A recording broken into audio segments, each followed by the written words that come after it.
Sawadee, ini dia bab 2-nya. Sejak kemarin aku tidak bertemu dengan Nan lagi. Kelas kimia itu hanya 2 kali seminggu, itu pun sudah cukup bagiku. Saat ini kami lagi sibuk mengerjakan tugas yang diberikan oleh profesor. Ikan di langit perlahan memudar dan menghilang. Setahun telah berlalu, dia bahkan tidak pernah melirikku. Tiba-tiba saja ada yang memukul kepalaku dan membuat kacamataku jatuh. Ternyata pelakunya adalah kakakku sendiri. Berapa kali aku memanggilmu, Pi? Kenapa kau mengabaikan panggilanku? Si brengsek ini adalah saudaraku. Aku bertiga bersaudara dan semuanya itu laki-laki. Yang pertama ada Piwan, dia mahasiswa kedokteran, sekarang dia lagi koas di salah satu rumah sakit di dekat kampung halaman kami. Dan yang kedua, bajingan ini, Duen, aku malas sekali memanggilnya Pi karena aku rasa dia tidak patut untuk dihormati. Tapi orang gila ini berbeda dari kami. Dia mengambil jurusan teknik. Piwan ini yang paling tampan antara mereka bertiga. Piwan ini waktu tahun pertama dia menyandang gelar sebagai mon di fakultas kedokterannya. Duen ini tampan juga dan dia itu playboy. Sedangkan Piwan itu sendiri dia pakai kacamata juga, tapi dia lebih modis gitu. Sebenarnya Duen ini care sama adiknya ini. Tapi yang namanya Pi ini dia punya prinsip orang akan mencintai dia atau menyukainya dengan apa adanya dia.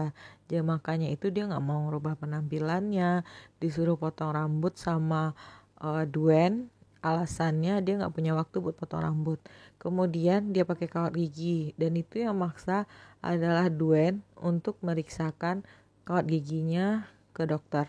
Kalau tidak mungkin dia malas-malasan memeriksanya. Duen ini mahasiswa semester akhir. Seharusnya Duen ini wisuda tahun lalu. Duen ini ada mata kuliah yang dia harus mengulang, yaitu mata kuliah di tahun pertama. Bagi anak tahun pertama, itu berita udah menyebar bahwa ada mahasiswa tahun 5 yang mengulang mata kuliah tahun pertama. Daripada Duen ini malu, dia punya ide untuk mengaku sebagai mahasiswa tahun pertama. Pas dia jalan di kumpulan mahasiswa tahun pertama, dia ketemu sama cowok, namanya adalah Min. Dia mahasiswa ilmu kedokteran. Min ini badannya kecil, putih, imut, dan sungguh lucu. Kemudian Duen ini pengen meminjam nemtek Min ini. Min ini gak mau karena nanti dimarahi oleh senior kalau dia tidak membawa nemteknya. Tetapi Duen ini dengan berbagai cara untuk memaksa Min meminjamkannya.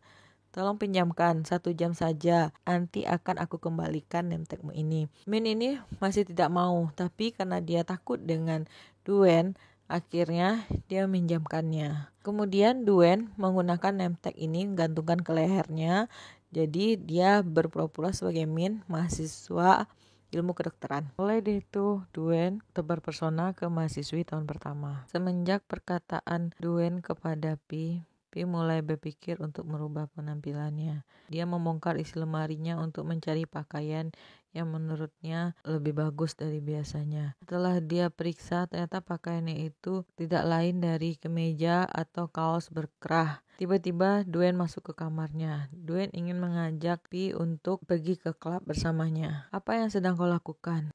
Apa kau tidak mempunyai pakaian yang lebih bagus dari ini? Kita ini pergi ke klub, bukan pergi ke kuil untuk sembahyang. Tunggu sebentar, aku akan mencari pakaian untukmu. Kemudian Duen pergi ke kamarnya dan mengambil baju yang ada di lemarinya. Pakai ini. Duen membuka celananya. Kenapa kau buka celanamu?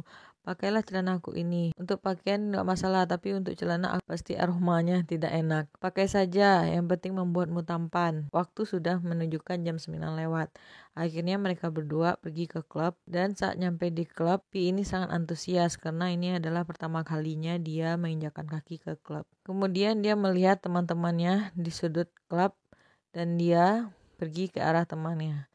Temannya mengatakan, apakah ini pakaian yang kamu punya? Tapi dia tidak menghiraukan apa perkataan temannya karena matanya lagi fokus melihat seseorang. Nan lagi asik menari di lantai dansa. Nan menggunakan pakaian kaos polos putih dan baju tersebut juga sedikit pendek. Dan ada seorang pria yang mendekati Nan. Dia bilang, bolehkah aku menciummu? Nan hanya tersenyum kepada pria tersebut. Pria tersebut mendekatkan bibirnya ke pipi Nan, tapi Nan langsung mendorong pria tersebut. Pi mendengar sekelompok orang ingin melakukan permainan, yaitu taruhan siapa yang bisa mencium Nan malam ini.